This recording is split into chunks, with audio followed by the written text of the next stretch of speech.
Hamza here. Sure. Hello, I'm Lizz Summers and I am a marketeer. The customers thought that he is getting the results that he was supposed to get. When people are like starting out, they're small, they don't have a lot of cash flow, they're kind of having to DIY a lot of it. He was spending more money, but he was getting even lesser leads because the foundations were not set right and it wasn't practical what he was doing. He saw some results at the start because there was nobody else to compete with. If an agency are going to sit there and wait for her to send them content so they can post it, that relationship's never going to work. She's going to be frustrated that she's paying them.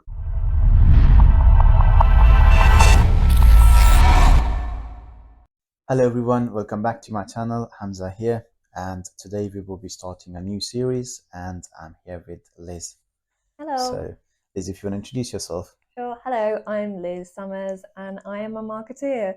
It feels like a sort of awkward confession, doesn't it? So Hamza and I know each other. We work in the same building, which is really awesome. And we both work in marketing, but I would say that our roles and our levels of expertise in different things couldn't be further apart. So we thought it would be really exciting to have a series where we talk through all things marketing and the differences between what you do and what I do, and also help share some practical tips for people, whether that is people who already work in marketing, who want to maybe get better at certain elements of it, or people who maybe have a business and need some marketing help, don't know where to start, and are trying to figure out how to navigate the sort of slightly nebulous world of marketing. So, Hamza, why don't you start by talking us through what, in your experience, what is marketing ultimately about?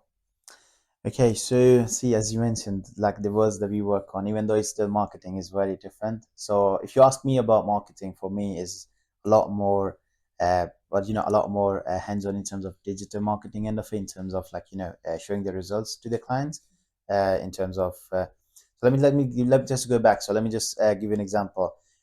So what we do particularly is, a client would walk into us and say, look, I got a business. This is what we're roughly doing and this is what we're trying to achieve. How can you help us? So when we look at that kind of that kind of conversation, what we look at is purely figures. So he would turn around, let's just say he's turning over 15,000 and he'd come to me, okay, I'm turning around 15,000, I want to turn around 30,000, how can you help? That's when we come in and we start by analyzing their social presences, analyzing their websites, starting to look at the technical issues that the website has. And once those are fixed, we start to get a budget from the client and try to work on improving the ROAS, which is the return on ad spend. I think it's way more different than when they walk into you. How's your experience, when they walk in and what they ask you? Yeah, so what I tend to specialize in is the branding piece. So the upfront piece about who your business is for, what it does, what is the offering, how does it solve people's problems, understanding your customer and making sure that the stuff that you're putting out there is really connecting with people. And I think that's such an interesting thing because for me, that is so much about understanding humans and how humans work. My background is in like human psychology and behavioral science. So I really love understanding what makes somebody look at a product or look at a service and think, yes, this is for me, this is going to solve my problem, I need to click that button, versus what makes them go, okay, nice, but it's not for me. And that for me is the main problem that I solve for clients, whether they're service-based business or product-based businesses. By understanding who they're actually trying to target, I can see like almost straight away, usually, okay, if you change these three things, if you change this color, if you gave this message, if you usually put your face on it more, this is going to actually help people feel like you are a business that they want to buy from. That piece is about basically making sure that you are, if you like, moving in the right direction. So if you imagine it like you're setting out on a journey and you get in the car, I can help you put in the right direction into your Google Maps. You control how fast the car is going. Pretty much, yeah. That's roughly how I guess that's roughly how it goes if you put it that in that perspective. But yeah, that's really interesting because a lot of clients they would come to ourselves and myself, and whenever we're having that conversation, I personally think that I normally don't really talk too much about what are the kind of colors that they're using or what's the kind of message that they're trying to deliver. That's a really perspective. So let me just ask you another question. When you said service-based businesses as well, how would you how would you kind of look at the branding on a service-based business? Let's take I don't know, a law firm as an example. Yeah. How would you look at that on the top of the funnel as a branding? Yeah, so I love that. I'm working with a law firm at the moment, also a personal trainer and like a nutrition coach. I really love working with service-based businesses because service-based businesses as compared to product businesses are so much about connection and personality and people feeling a sense of trust that this is somebody who gets me, this is somebody who's going to understand what I need and what I want. So particularly say in a law firm, let's imagine they're going through an employment law issue, they might be about to lose their job, they're thinking about whether to instruct a solicitor. That's a big expensive decision, right? And they need to be really confident that the person that they go to is credible, reputable, etc. And that is mostly where service based businesses really lean into. They lean into a message which is about we are experts.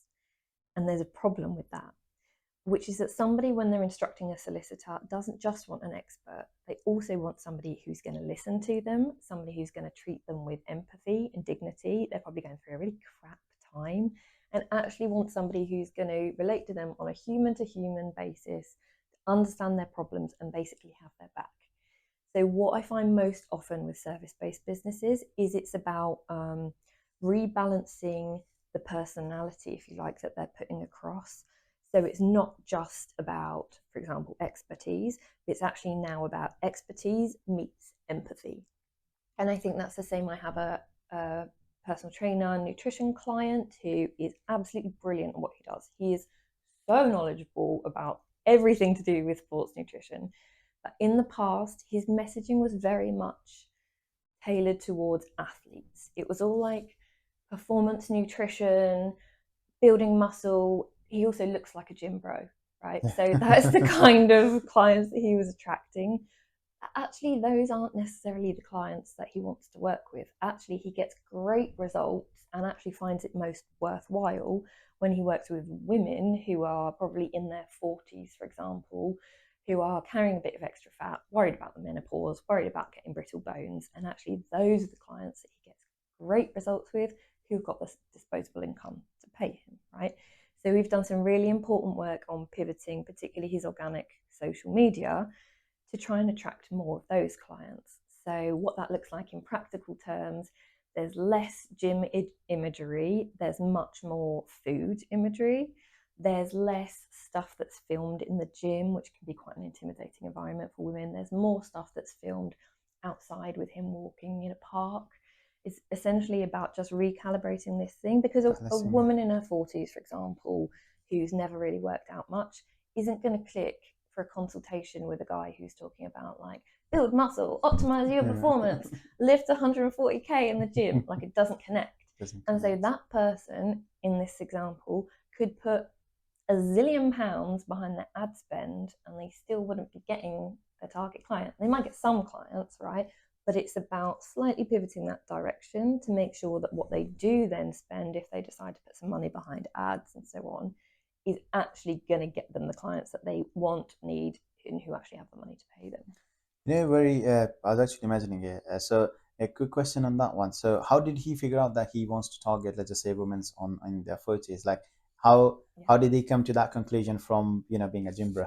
Yeah, Let's just put it that way. So we had a consultation together where we walked through who his existing clients were, and we uncovered the fact that they actually sit in multiple different camps. Okay, he's got some people who are like semi-pro athletes.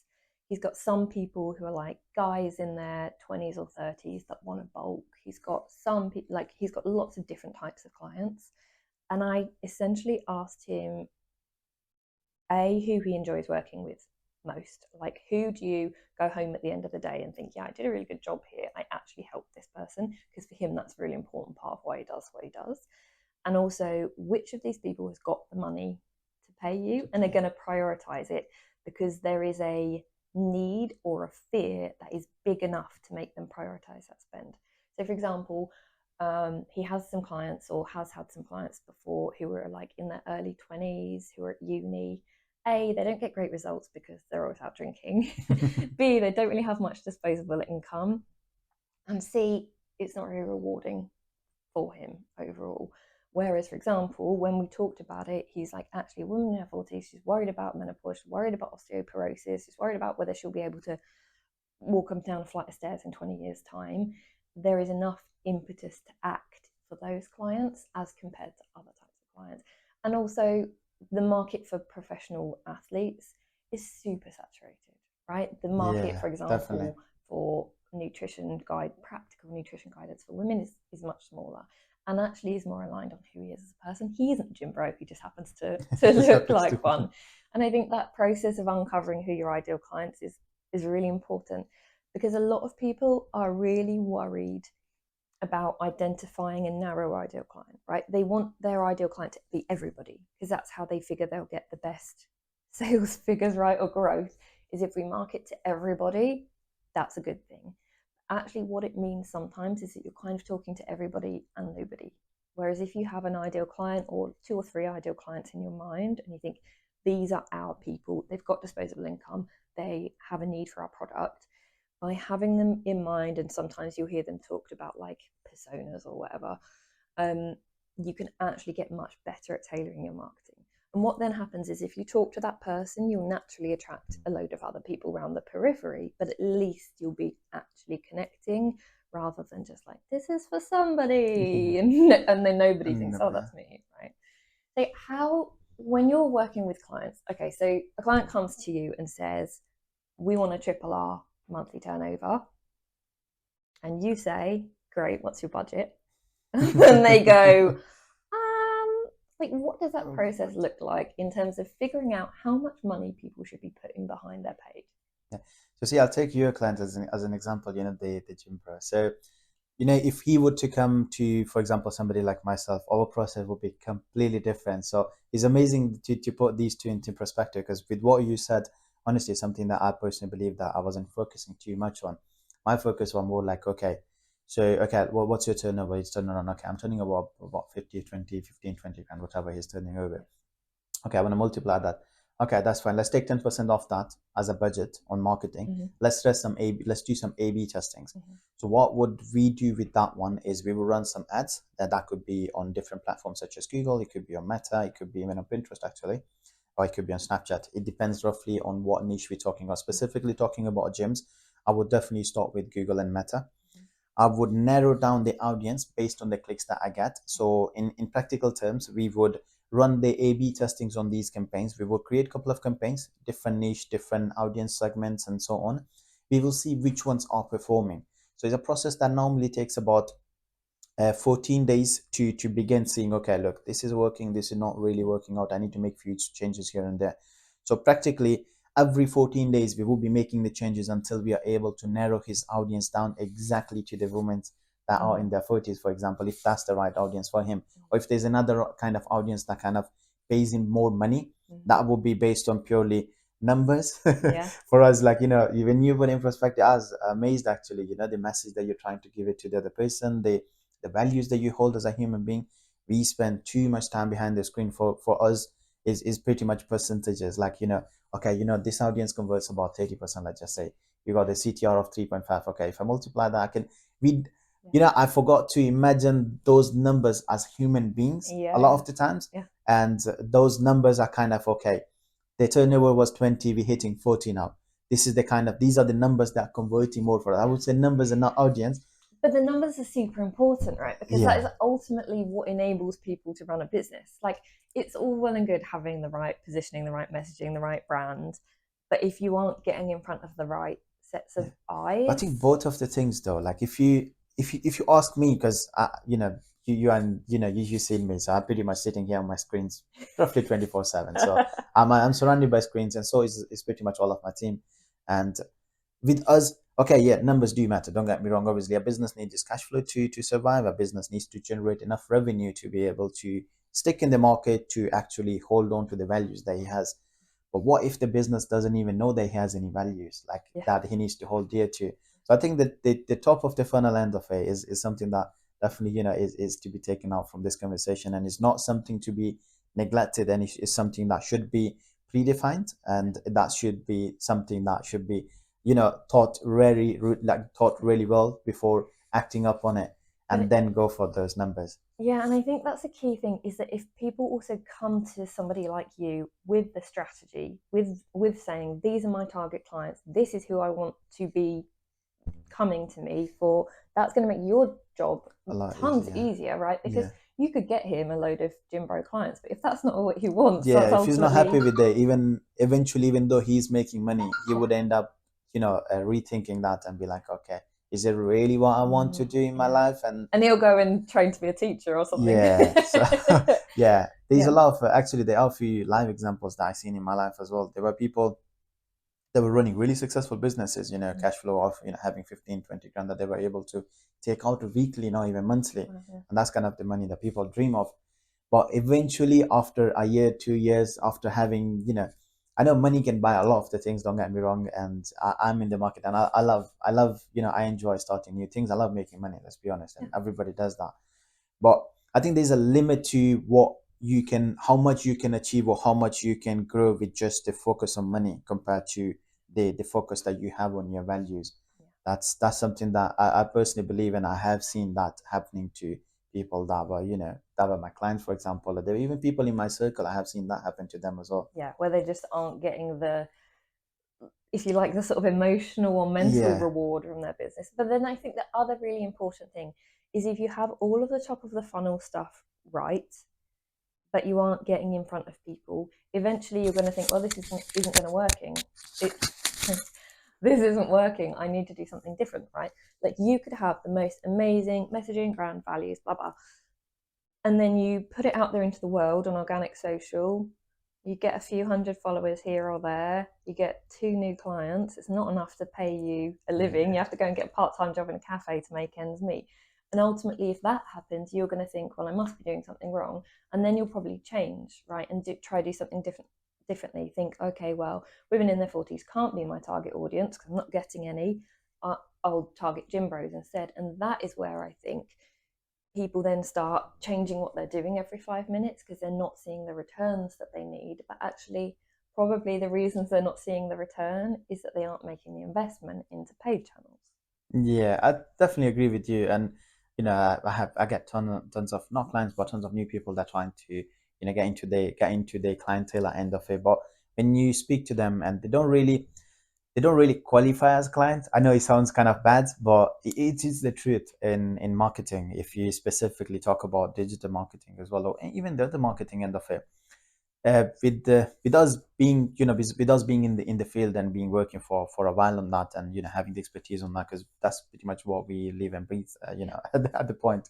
So I think it's very important that for agency owners to actually kind of have a criteria that qualifies the client as well, and not just the client having a criteria to qualify the agency that they're trying to go Yeah. with. It's simply because the relationship that you kind of build with your clients in this field is very close to each other, and what you mean in the business for each other is a lot as well, because Yeah. obviously we depend highly on the clients, and so does the client. We got their whole business in our hands, and Yeah. it's not a small responsibility, because obviously they need to meet a certain revenue to be able to pay the staff members that they have Yeah. there, to be able to stay in the market, and to be able to actually survive themselves as well. Yeah. So when they come and they don't have a clue about it, I simply turn around. Look, this is where you are. This is what your situation is.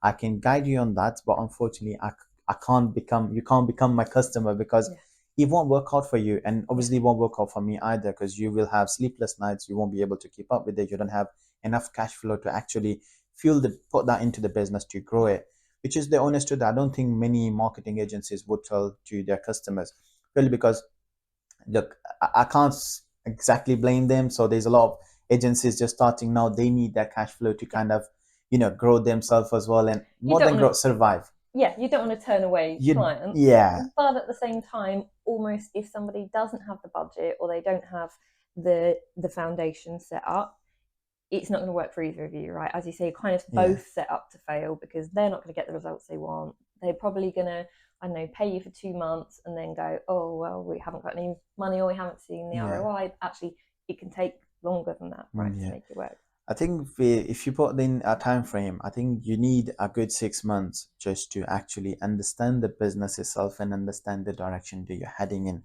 before starting to look into grow that business.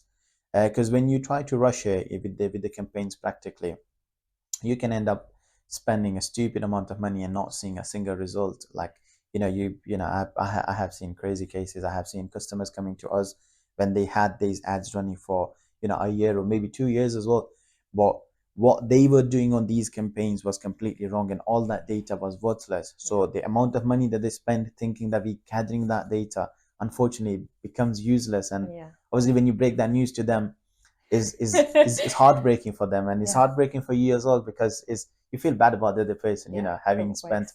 There was this cleaning company. They spent £87,000 in the past 2 years, and they were running Google Ads actually. And when we reviewed the Google Ads account, the way it was set up, the tracking was incorrect on that.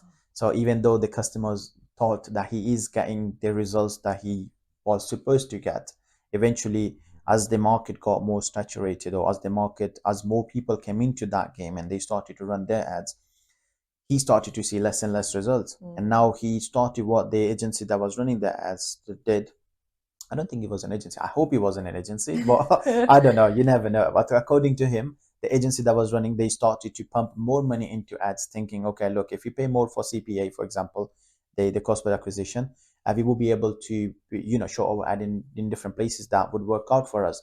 And they changed their strategy into return on ad spend, for example, ROS, and they put a certain percentage. I don't remember on top of my head what it was. But when they did that, what happened was he was spending more money, but he was getting even lesser leads, because the foundations were not set right, and it wasn't practical what he was doing. He saw some results at the start because there was nobody else to compete with, and the market was there, nobody else knew about it, and anybody who would find him kind of would become his client.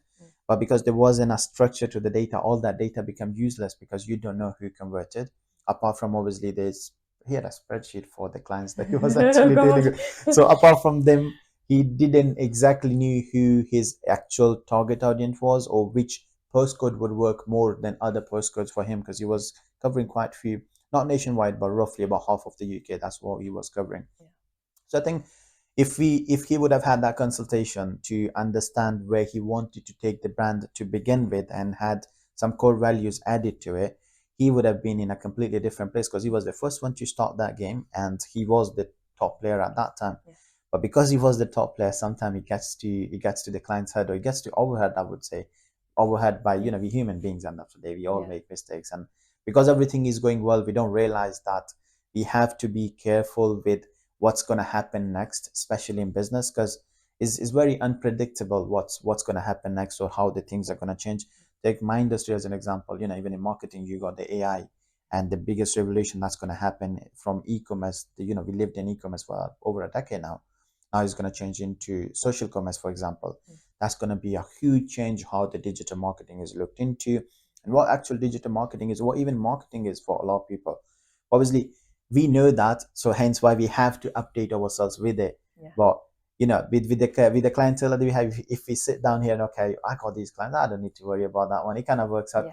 It will work out for a couple of months, but eventually die down, because you're not able to produce the same results that you were able to produce, let's just say 3-4 months back. And not able to anticipate changes as they're on the horizon. Definitely. So, what would you say? It seems to me like there is this kind of continuum, if you like, or like a scale between when people are like starting out, they're small, they don't have a lot of cash flow, they're kind of having to DIY a lot of it, versus when they kind of get up to the point maybe where they can afford to pay for a few hours of consultancy, but then need to go away and do the things themselves, versus when they have the budget to actually be able to employ somebody on a more frequent basis to actually run things for them. When people are still in that DIY kind of phase before they've got the budget to be one of your clients, what would your kind of top tips be when they're starting to get their head around paid campaigns? They're maybe starting to boost a few posts on social media or thinking about setting up some ads. Like, what are the really foundational pieces that they have to understand, and what are the key metrics for those? I think the biggest advice, or the tip that everybody should be aware of, would be the fact that never boost a post. And see, the reason with boosting a post, you're honestly just wasting your money. You should run. You could still work on that post but run it through the ad account. Even though you don't let me put it in in practicality. Let's say you don't understand anything about the social media end of it. See, a one-off consultancy is not going to cost you that much anyway. It's not like you're charging the £10,000 or anything like that. Is an amount that they could definitely afford to actually get an expert to give them advice, rather than play around with the boosting the post, for example, and spending £500 on that and wasting that £500 that could be utilized to actually understand it. And even £50 spent right is more powerful than 5,000 spent wrong. So that was the budget, the bigger, the better, the best tip that I could give to anybody who's listening, is the fact that who's just starting up. Like, start small. You don't need to be out there on every social platform in terms of having everything boosted or and so on. Start organically. Start with what you have. Start with the Facebook groups, for example. Start with different communities that you could join. It could be on WhatsApp. It could be locally as well, like, physically and face to face with any business. It comes down to a lot on the nature of the business, but 90%, 99% of these does apply to these businesses. And understand the business itself that you're in, which is, we kind of take that as for granted, but I have seen people jumping into businesses, into anyone, without even understanding what the business is.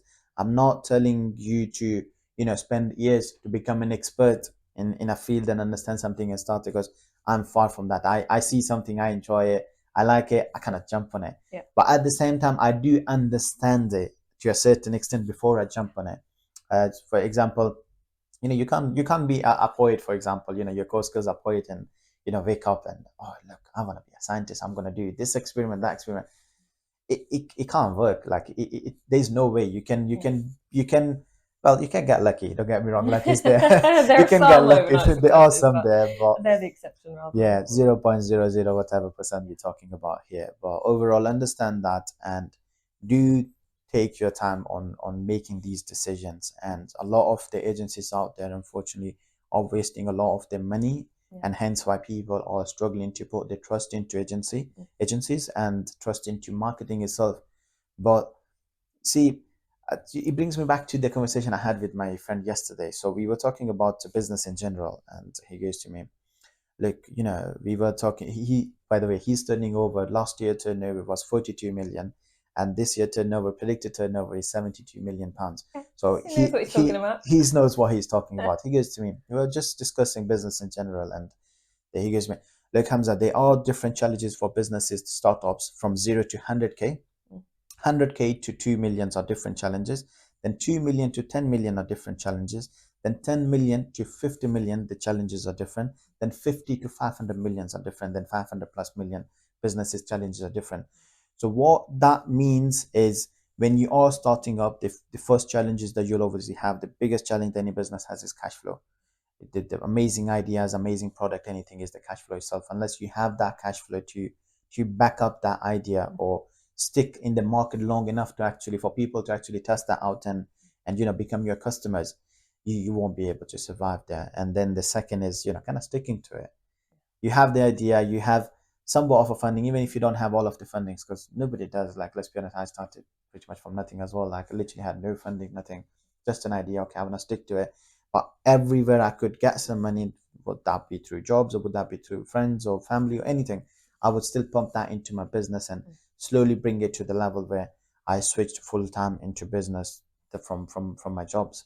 And that's so scary for people, isn't it? When you're pumping more and more money into something and you're thinking, oh my God, this has to work, because otherwise the losses. And I think that fear element isn't something that's talked about a lot, but is so key, isn't it? It's like people trying to figure out, gosh, should I still be pumping money into this? Or is this just an expensive hobby at this point, right? That point is so hard. Yeah, I think is a very, very fine line in between the two things. Like, see, if you really believe in that idea, like, you take any business as an example, you take KFC, you take McDonald's, where you started from, you take Microsoft, you take Facebook, you name it, any business, doesn't matter how big or how medium scale business that is. It all started from an idea. It was never about money. It was never about investment, having cash flow. It was never about the technical or the practical end of it. It was all about a dream, or something that somebody just wanted to do it. he started from there. Then of course you need the practical end to actually achieve that. Mm. However, if you can't dream it, or if you can't really even see yourself be where you want to be, there's no way you can practically be there. No. Or if Because you have a great idea and you do it for 6 months and then you think, well, that hasn't worked, then of course it's a waste because you didn't stick enough to see the yeah, return. I think that's true as well. I believe a business, any business, will take 5 years to start giving you fruits of what you put into it. Well, by this, I don't want anybody to start an idea and stick to it for 5 years. No, that's not what I mean exactly. So within 6 months to 1 year, you should be able to kind of judge if the business has any legs, or if Yeah. the idea that you have, it has any legs. And then if it does have it, well, there's few things you can do to actually measure that. You can look at the cash flow that business was generating. You can look at the links that the business is giving you, because it's not always about just money itself. Oh, I made, let's just say 100 pieces were sold, for example, or 1,000 pieces were sold. It's about when you sold those pieces, did you make some links with some specific suppliers? Did you make some links with that distributor, for example? Did you grow overall as a person as well Yeah. when Did you running that? learn? Did you Yeah. learn something out of it? So if the answers are yes to these, then definitely that's something that you should stick to, and you will see growth and results as this grows with you. I think also there's a thing about people's response, right, that is really important. So, for example, if you're putting something out there and the people who buy it, experience it, whatever, are like, eh, then that's one thing. If you put something out and the people who buy it are experiencing it, whether it's fried chicken or a product, if the people are delighted and they are happy with it and they love it and they want to give you glowing reviews and they're messaging you to say, oh my gosh, this is the best fried chicken, personal training, whatever, jewelry I've ever had, that's a very different thing, right? Like, I think, particularly in the early stages, gauging people's response can be a really important thing, right? Obviously, there'll be an element where you think, is this just flattery? Are they just being Yeah, kind? But actually, that's a big part of, on a human basis, how you tell if your idea has got legs. Like, in the early days of KFC, they must have made a small volume of fried chicken and people must have really loved the fried chicken. And that's how you know that your idea is onto something, right? Compared to if you put something out and yeah, people kind of take it people, or leave yeah, it. definitely. I think two things with that, from my point of view, it would be, if you are starting with a brand new product and nobody has any idea about what the product itself is, you will get a lot of no, no, no, no, no, no from it. Like, Yeah. there was I actually come across one of the reels on Instagram last night, and I was talking about, I forgot the brand's name. The Ring doorbells Yeah. that they came to Shark for investment, Yeah. and everybody turned it down. Big investors. We're talking about people that realistically are supposed to be the people who know what's gonna be the next big thing, so they can Yeah. invest into it. That's what they do for a living. Mm. They got it wrong. Yeah. They got it wrong, and they definitely rejecting it. The guy's turning over millions now. Yeah. The idea, there's a balance between the two. Yeah. Because It, anything disruptive exactly. will always have people going, no. Yeah, Yeah. but then it could work out. But at the same time, then people that have, or that thing won't work out. Sometimes it actually doesn't work out as well. So you can call it. I wouldn't call it luck. I would say that you do definitely, if you have some sort of measurements put in place when running or trying a new idea, you'll definitely be able to base that on into numbers. Okay, you can definitely base that into numbers and break it down. Okay, this works, that doesn't work. That number makes sense. This number doesn't make sense. Yeah. For example, our conversion rate of minimum 1.5 to 3% is really good for any business. But if you're not even getting that kind of conversion and you are having, I don't know, 40, 50,000 people on your website, definitely something wrong Something's there with the wrong. Yeah. business in terms of numbers. How would you put it in perspective, from more like a human perspective, Yeah. this numbering bit in conversions? Like, I want to know, like, like, for example, the same example, let's just say somebody has an amazing idea, and how can he measure it rather than looking at the numbers that, okay, it actually is an amazing idea that would work out? Yeah. So I think it's kind of almost like this balance between quantitative and qualitative data, right? And I think that's where our worlds collide really interestingly, is that to to make sense of the numbers, there almost needs to be a degree of scale, right? Because if you've got thousands of website visitors, you can get a decent idea of conversion rate. If you've got 5 website visitors, your conversion Then, rate is not very yeah, meaningful, right? The sample size is too small. Whereas I think in those smaller numbers is particularly where this kind of qualitative feedback comes back. So if we, for example, look at this, the law firm or the personal trainer again, say he's got 10 clients. He hasn't, he's got many more than that. But if he had 10 clients and he was getting crap results with 8 of them and good results with 2 of them, there's probably something wrong, right? Whereas he knows he's got 10 clients and 8 of them are doing really well, achieving their goals, really happy, want to give him glowing reviews, like and share all of his stuff, recommend him to their friends. Like for me, there's the qualitative feedback that you can get from the smaller numbers, because with sample sizes that are small, particularly when you're first starting out, or for example, if it's like a really big budget thing, right? If you have few clients, but each client pays you several thousands of pounds, right? Your numbers, your overall numbers of actual clients is going to be much smaller. But that's where you have to kind of look at it through a slightly different lens, because the quantitative data isn't really going to be meaningful with a small sample size, but you can get some really good insights from the people who look at it. So when I'm not doing marketing, also have a product-based business, right? Okay. And it's still in its like super early, it's like a baby that I'm nurturing right now, right? But the people that buy my stuff could not be more positive about it. I do markets and seeing how people respond to my products, like in real life, is a really powerful way to know what I should make more of, what I should make less of, which products connect with people, which products people look at and go, yeah, that's nice, but I'm not going to buy it.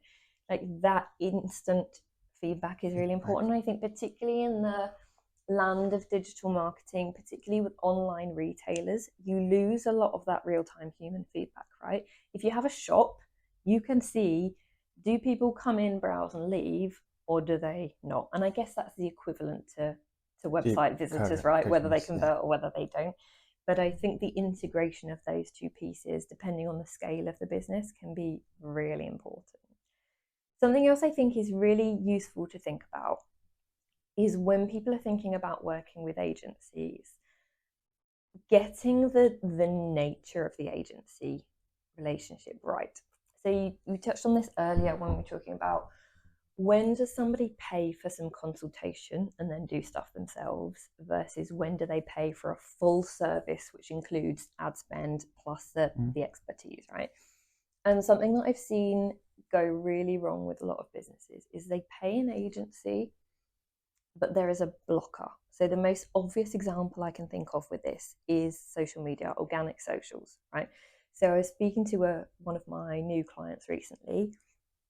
She's super busy, like she's got kids, she's got loads going on, and she runs a business. The business is not on the high street. She gets a nice lot of orders, but she really does not have time to do a lot of organic social media. And organic social media is, you either love it or you hate it, right? Like for a lot of people, it's a means to an end. It's like a necessary evil, but it's kind of a pain in the butt, and it's something that is always in the back of the mind that they need to do, but it doesn't always give you immediate return on investment, right? So she was looking at outsourcing her organic socials, and she got in touch with an agency, and agency are like, yes, great, we can do that for you.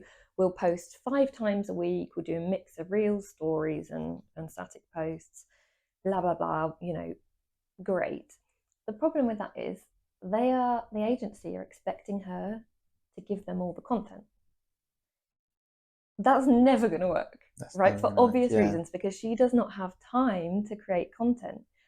Posting is not the thing that takes the time, right? Content creation is the thing that takes the time, because you have to have the setup and you have to have the ideas and you have to actually make it, and you have to be reasonably good with your camera work. If an agency are going to sit there and wait for her to send them content so they can post it, that relationship's never going to work.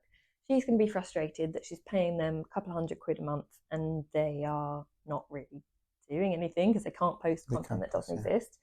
And it hasn't actually solved her problem, because her problem is not posting, her problem is content creation, which is why she's now working with me on a content creation package where she sends me all of her products once a month, once every couple of months, and I create all the content. I create photography, I create videography content, I create behind the scenes stuff that's got hands in it. People love that kind of content because it shows your products in real life, right? People can see how big they are, how small they are. They can imagine themselves interacting with the products.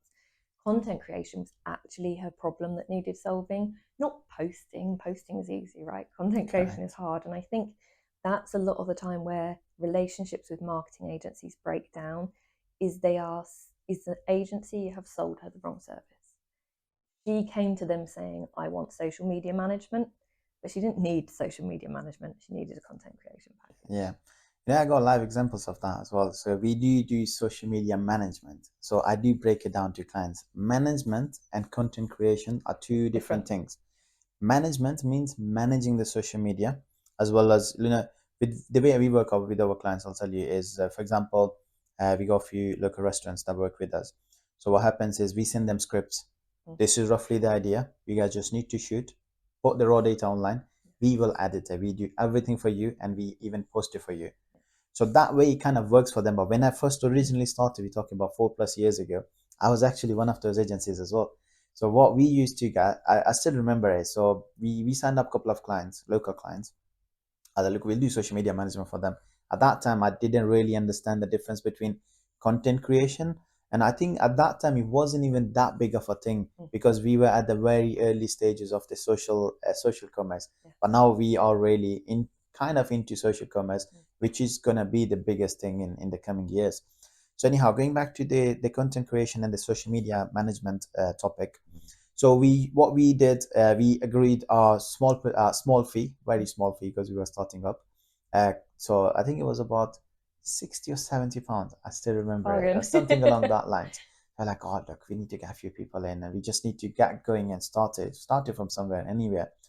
So when we signed them up, the biggest issue was there. It was the content itself. So obviously, if you're charging somebody £70 or £60, there's no way you can go out and make the content for them and do all that in all that shebang for them, and still on top of that deliver the results as post day, schedule it, make sure that you're replying to. It's not going to happen. So what we did is obviously we revamped all of our packages there. So we made them very simple and divided into social media management. We don't touch the creative end of it. We do send the scripts out, or for the product brands, we have our partner that we send the products to, and they get the models in and they sort out the content end of it and get it over to us. And we manage it in terms of, let's just say you got a new trend happening on TikTok or Instagram or whatever. We give them, okay, look, this is what we want, get that sorted, and they send it back to us, and then we manage it that way. But I think content creation for local businesses is a massive thing to actually understand and do. No marketing agency can do that for them. And literally, it's not possible. It's not physically possible because there's no way somebody else can understand the business better than you. That's the first concept behind it. Second way, a local business, there's no way they can afford the time to pay to people to come out every time to do the content. Is just is not possible in any way you look at it. So the way around it was simply they get sent. Everybody has an iPhone, for if you got anything above, I think iPhone 14, you get a really good quality just out from the phone itself. So all they do is just put them in 4K, get a good FPS, good 60 FPS, for example. Shoot whatever you can shoot, and then that gets all stabilized thanks to the video editing tools used, and then that gets scheduled so they can stay consistent on social media, which is another very interesting topic.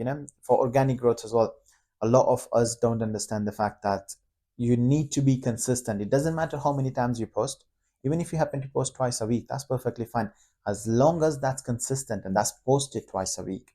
It can't be like one week you feel like super motivated. Oh, I'm gonna smash this social media, post 8 times or 10 times, because I've seen that happening, and I've seen people posting 8, 9 times in one single day, and then I see them posting the next year. Okay, what happened afterward?